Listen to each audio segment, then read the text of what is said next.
Hi, my name's Liz Cooper. I'm the Collections Manager at Coventry Transport Museum and the lead curator for our future moves. This is a major piece of work for us. It's taken about 12 months of research, and we've worked with well over 50, 60 different companies in and around Coventry and Warwickshire, looking at what they think the future might hold and what they're working on today. And City Council have been a major part of that work as well. There's lots of different themes that are part of this exhibition. So the first thing we look at is why we're bothering to do this exhibition in this location. And Coventry and Warwickshire is a major hub for all the research and development that's happening, not just in the automotive industry, but lots of other transport related industries. We then have a look at smarter cities, about how we're going to travel in the future and what that might look like in terms of how physically you're going to get from place to place, or what type of journeys that you might be looking at.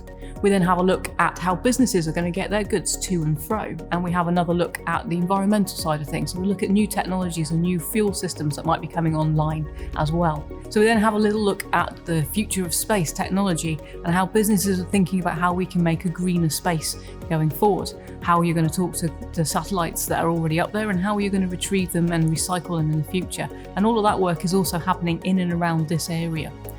So our universities in Coventry and Warwickshire are also looking at what the future might look like with their students. So a lot of their work with their graduates are looking at developing technology that will be influencing what we do on a day-to-day basis, and also thinking about how when they hit the world of work, what they're actually going to be interested in looking at and changing.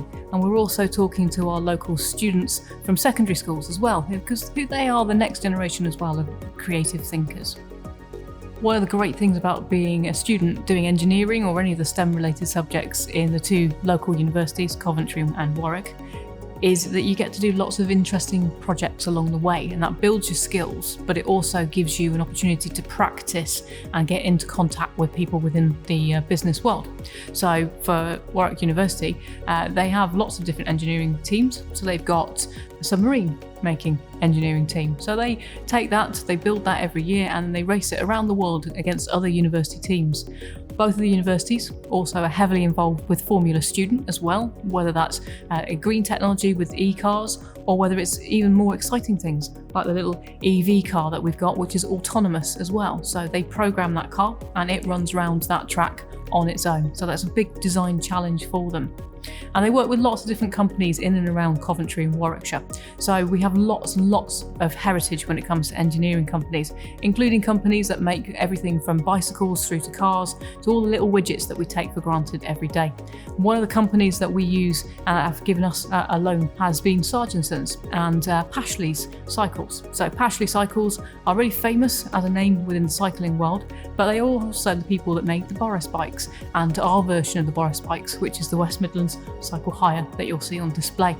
But what's really exciting for me is not only do you have the companies making the cycles here, but you also have all the charging infrastructure being made here by Sargensons, which is a Coventry-based company.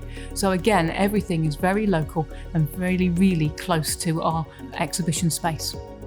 Technology is something that we see every day, but we don't actually spot it very often if it's done correctly. This traffic bollard, everywhere, but it's solar panelled on the top. So it means that the power that generates that light that illuminates it for you to keep you safe while you're travelling is all nice and green and environmentally friendly. It also means it's a lot easier for the City Council and the lighting teams to replace when something goes wrong and it gets knocked over, because it means that they don't have to isolate that electricity flow. City councils are also thinking really carefully about how they can introduce all the different new infrastructure into the city that you need. So if you think about charging electric vehicles, that takes quite a lot of power. So you need to think about how your street looks and what the best solution is for that electric charging point to be. So what we have is a large selection of the ones that are out there in the market. At the moment, you might find little ones for domestics, which you can plug on the side of your house. It takes a couple of hours, maybe even less for an electrician to fit, and it's really low cost now compared to what it was 5 years ago.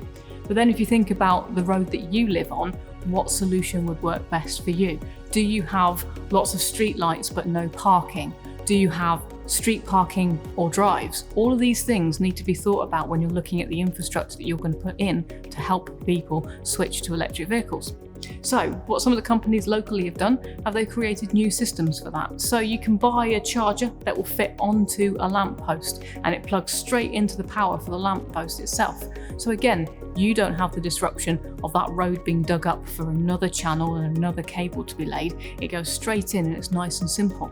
A lot of thought have been put into and is continuing to be put into by companies and institutions in and around the Coventry and Warwickshire area about how we're going to travel looking forward into the future. So different ways of tackling this might be appropriate in different areas or different cities and locations. It could be that you need to think about micro-mobility. So it could be that you think about little journeys that individuals are taking. In Coventry, one of the options that you're going to have going forward is the very light railway, which will be up in operation within the next few years, and that will take you in and through the middle of the city centre. The clever thing with this compared to trams is it should be a little bit easier to maintain going forward, and it will be easier to install as well because the rails itself sit on top of the actual surface, not bedded into it, which makes it a lot easier for installing quickly and also repairing quickly as well. It could be that we're all going to be using autonomous pods that are really large. So it could be like our 12-seater pods, we're all going to be getting on autonomous buses and travelling around in the future. So within our exhibition, we have several robots on display, and our robots are not there to replace the humans, they're actually there to help the humans do the job. And in a lot of factories, they're referred to as robot colleagues instead. So the robots might well be doing jobs that we don't want our humans to do in our workforce if we can help it.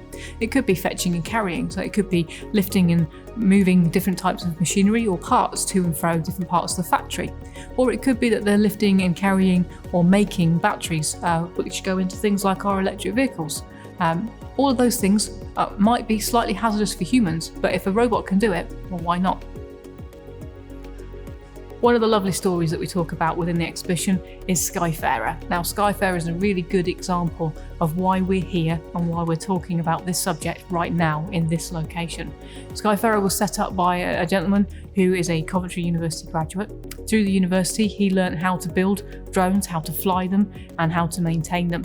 And now he has his own business, Skyfarer, which actually is looking at delivery into remote locations. So taking that technology and making it benefit humankind. So not just how you're going to get your parcel with your favourite thing from Amazon to your house, but also how would you get urgent medical supplies into remote countries and remote terrain that you can't get vehicles into. Skyfarer and drones might be one of those ways forward that we look at in the future. One of the other stories that we look at is our urban airport, and Coventry's been selected to be a trial location for that urban airport's product. So what that is basically a couple of containers of gear that comes into your location and can create what will be a drone airport and takeoff and landing facility. That's a really useful idea to test, not just for a city dwelling kind of environment, but also for a remote area.